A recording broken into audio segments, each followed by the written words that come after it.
Olá, pessoal! Estamos voltando aqui com a segunda temporada do nosso podcast Nutri São Lucas. E hoje a nossa gravação está sendo no Dia do Nutricionista. Por isso que eu estou aqui, sou a Caimã, coordenadora do curso de nutrição aqui na São Lucas. E hoje a gente está com a nutricionista Camila, lá da UFAC, que vai estar falando um pouquinho aqui com a gente também. Então, Camila, fala um pouquinho de você, a formação, para a gente conhecer, né? A gente sabe que veio lá da UFAC, mas como que foi a sua trajetória? Então, eu sou nutricionista pela Universidade Federal da Paraíba, fiz mestrado e doutorado na Universidade Federal da Paraíba. O doutorado foi sanduíche lá na USP, né, na Universidade de São Paulo, em Ribeirão Preto. E aí eu venho trabalhando nessa área de nutrição clínica, de nutrição comportamental, sou aprimorada em transtornos alimentares e hoje eu sou professora adjunta da Universidade Federal do Acre, da UFAC. Então, no Dia do Nutricionista, parabéns, né? A Nutri, então a gente gosta sempre de estar em contato com os nutricionistas, né? Então a gente tem um corpo docente também composto com nutricionistas. E a Camila veio também aqui na instituição conhecer um pouquinho, falar um pouquinho sobre nutrição comportamental. Então, só para iniciar, o que é a nutrição comportamental? Quem nunca escutou, como é que funciona? Então, a nutrição comportamental ela é uma abordagem científica, onde o foco dessa abordagem é o comportamento alimentar. Então, para trabalhar esse comportamento alimentar, né, quem usa essa abordagem na nutrição comportamental, nós temos que avaliar que esse comportamento alimentar ele inclui fatores biológicos, fatores emocionais, psicológicos, sociais. Então, o foco é alteração, mudança de comportamento alimentar a longo prazo para que isso se torne um hábito e que a gente consiga realmente, de forma satisfatória, mudar a alimentação desse indivíduo. Eu imagino agora, né, que a gente ainda está vivendo a pandemia, então esse boom da pandemia de 2 anos, muita coisa mudou na questão psicológica. Você tem alguma vivência relacionada a isso, pós-pandemia? Como que tá? Sim, tanto no período da pandemia como pós-pandemia, né, essa situação psicológica e emocional relacionada também com a comida, com o comportamento alimentar, acabou alterando, né? Vários estudos que foram feitos durante a pandemia, por exemplo, mostraram que como as pessoas estavam mais em casa, sem conseguir ir tanto no supermercado, então aumenta o consumo de produtos industrializados.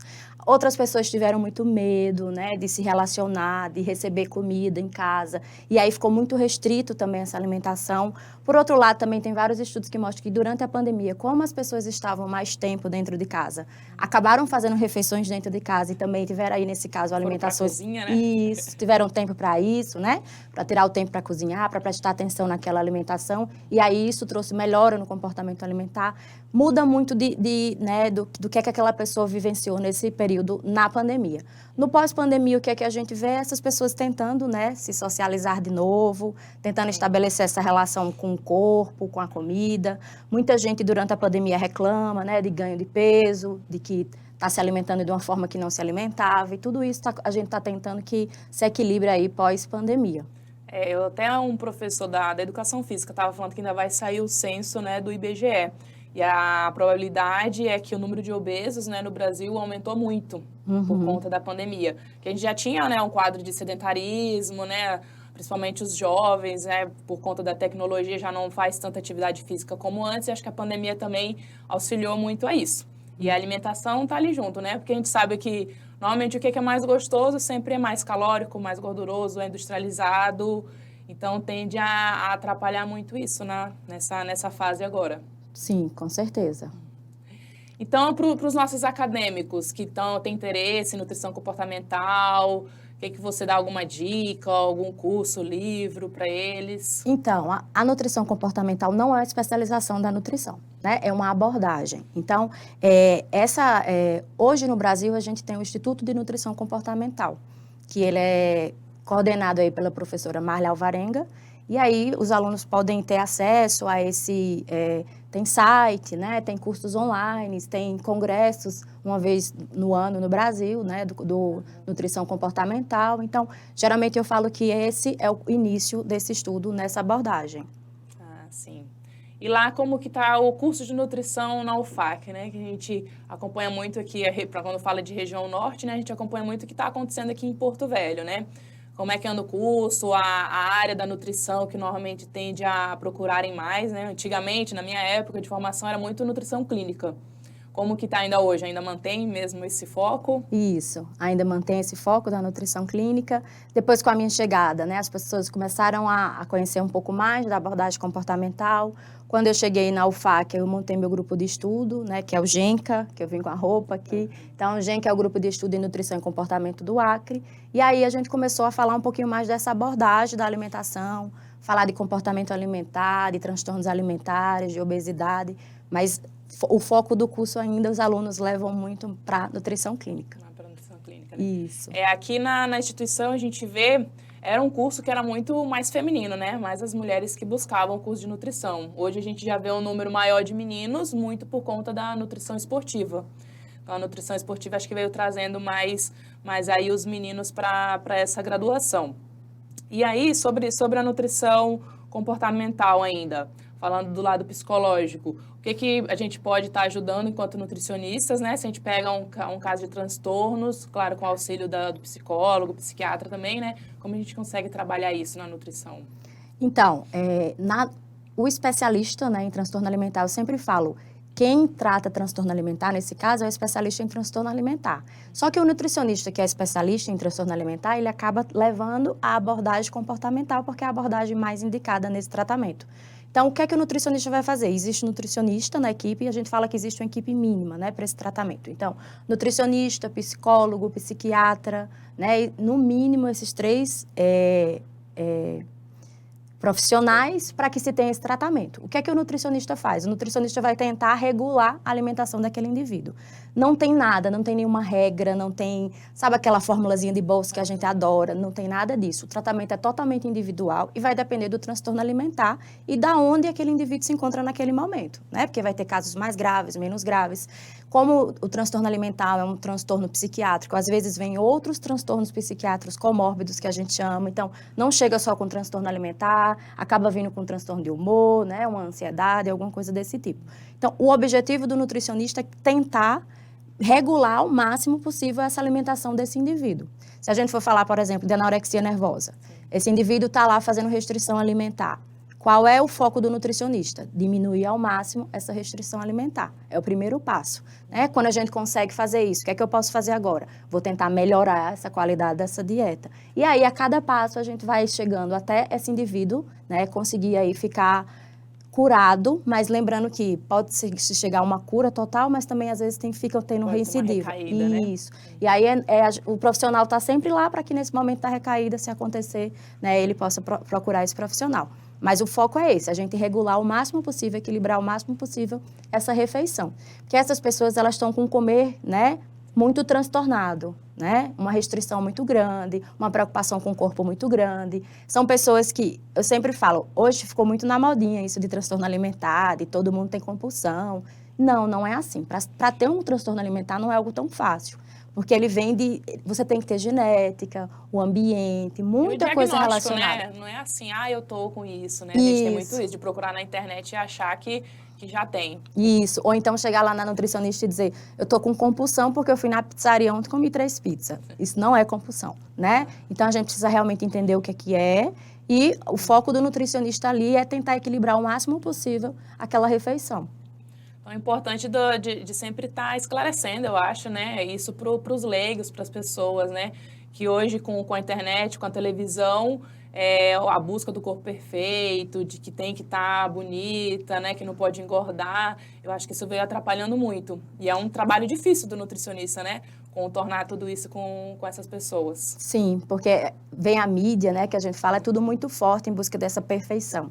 E aí eu sempre falo, o que é perfeição? Se a gente for ver definição psicológica, não existe perfeição, né? E se a gente for pensar em perfeição corporal, hoje é a magra loira, ontem era a morena gordinha, amanhã é a definida. Então, é como se você nunca fosse atingir esse corpo ideal. E aí tá ali a mídia propagando, tá o seu vizinho propagando, tá o coleguinha do curso propagando. A gente vê muito isso, estudos que mostram, né, que alunos, eles sofrem muito com essa pressão estética. E aí muda totalmente o comportamento alimentar do próprio aluno da nutrição.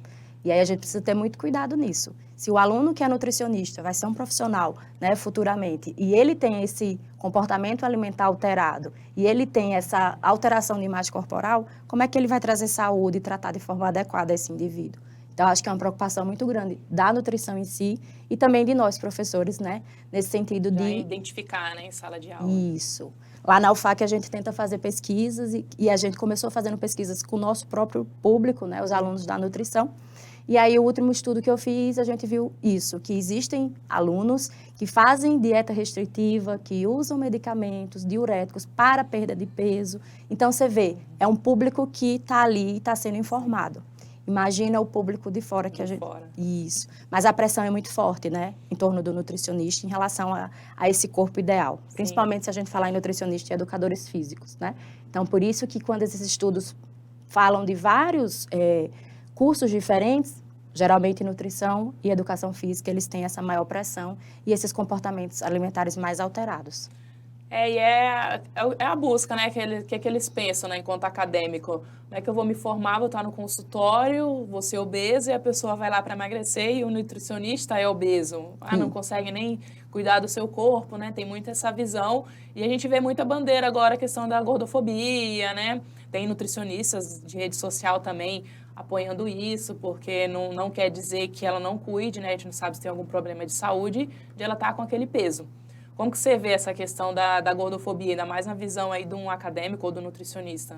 O quanto que o acadêmico e o nutricionista tem essa visão de ser gordofóbico, vários estudos mostram também, né? Que teve um estudo no Brasil, que a Marli Alvarenga que realizou, que foi ver o quanto que os próprios nutricionistas tinham essa gordofobia, né? E viu que foi altíssimo. O próprio nutricionista taxa, né? Se é gordo é porque não está conseguindo fazer o que tem que fazer, é porque não sabe fazer. E a gente precisa entender que só o conhecimento não muda comportamento. Então, só conhecer o que eu preciso fazer, infelizmente, não vai fazer com que eu mude meu comportamento, né? E aí existe também vários fatores relacionados a essa gordura. Muita gente acha, come porque quer, não está fazendo exercício, é falta de foco, força e fé. E se a gente for falar fisiologicamente e metabolicamente falando, não é nada disso, né? O indivíduo que fica todo alterado fisiologicamente e metabolicamente e que aquilo ali acaba levando sempre ao aumento dessa obesidade. E aí a gente precisa ter um trabalho forte em relação a isso. Né? Então, geralmente, os profissionais que trabalham na nutrição comportamental, eles vestem a camisa mesmo contra essa gordofobia. Não no sentido de dizer, vamos todos ser gordos, tem que ser gordo é saudável. Não é isso. É no sentido de dizer, se aceita, ama você, para que você consiga se cuidar. Então, aquele indivíduo que não se ama, que não se aceita, que passa o dia, né, pensando naquele corpo, que devia estar diferente, não é um indivíduo que vai se amar. É aquele indivíduo que não vai poder ir na academia porque ele acha que não vai colocar a roupa da academia, que as pessoas da academia vão falar contra ele. Isso. Não, como é que eu vou? Se eu for fazer um abdominal, todo mundo vai ficar olhando. Então, eu vou cada vez mais limitando o indivíduo e se eu começo a limitar ele ao espaço, a tudo, ele vai aumentando cada vez mais esse índice de massa, né, gorda. Sim. É um trabalho, eu acompanho muito, como eu sou do basquete também, né, do meio do basquete. Em São Paulo tem uma equipe de basquetebol, mas de basquete em praça, né, de mulheres que são sobrepeso e obesas e jogam basquetebol. E mostra, né, que elas têm saúde, que elas conseguem praticar atividade física, né, mas estão tudo acima do peso. E muito por conta da idade. Quando a gente fala na área esportiva, categoria Master, né, que é acima de 30 anos, isso em qualquer esporte, normalmente a gente vai encontrar essas pessoas mais sobrepeso e obesa. Às vezes acho que muito por conta também de já teve filho, já não treina como treinava quando era mais novo, né? Então muda muito. Isso a gente vê nos profissionais, né? Quando está treinando muito, tem uma alimentação com uma caloria bem mais alta por conta da atividade física, aí para do nada, mas continua comendo igual comia quando um atleta. Então a gente encontra muito aí sobrepeso e obeso de atletas profissionais. Sai daquela rotina, né? Sim, então não tem como manter realmente esse peso. Então é todo um trabalho mais complexo, né? Acho que a nutrição comportamental tem que ter um acompanhamento mais próximo, até porque vai ser bem individualizado, né? Para poder entender ali e tentar ajudar esse paciente, essa pessoa. E nutrição comportamental, se a gente fala em saúde coletiva, dentro das escolas, das UBS? É a mesma abordagem. E aí as pessoas sempre perguntam, eu posso utilizar a nutrição comportamental em tudo? Posso. Eu posso utilizar para adolescente? Posso. Em qualquer ciclo da vida? Posso. Eu posso utilizar com dietoterapia para o paciente diabético, por exemplo? Posso. É a abordagem. É a forma que eu vou abordar aquela alteração do comportamento alimentar, entende? Eu não vou chegar com uma dieta pronta e vou dar lá para o meu indivíduo e dizer, faz essa dieta. Porque você precisa mudar tudo isso de hoje para amanhã, porque está aqui o papel para você fazer. Isso não está sendo eficaz. Então, o que é que a gente vai tentar fazer? Por exemplo, o indivíduo diabético, eu levo em consideração a dietoterapia, claro, desse indivíduo, mas eu vou tentar fazer com que isso seja um processo até que ele chegue ali naquela dieta, naquela prescrição que eu queria que ele fizesse mesmo. Entende? Porque o que a gente vê?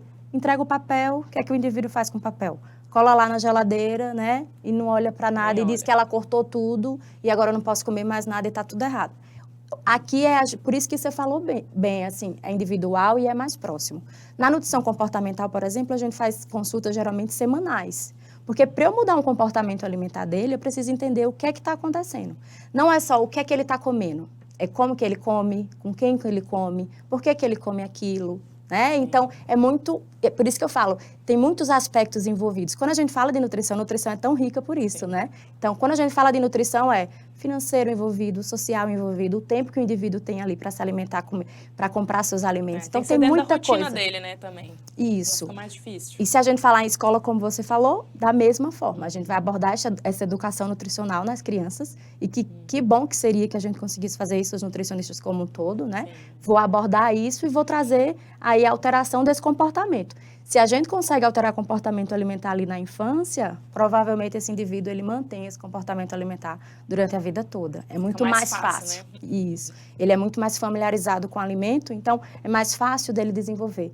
Diferente da gente pegar um indivíduo adulto que está ali querendo mudar comportamento alimentar e nunca comeu uma fruta, né? Às vezes chega no consultório e diz, eu só conheço maçã e banana. Sim. Então, assim, nunca tive acesso a outras frutas. É muito mais difícil da gente mudar esse comportamento alimentar.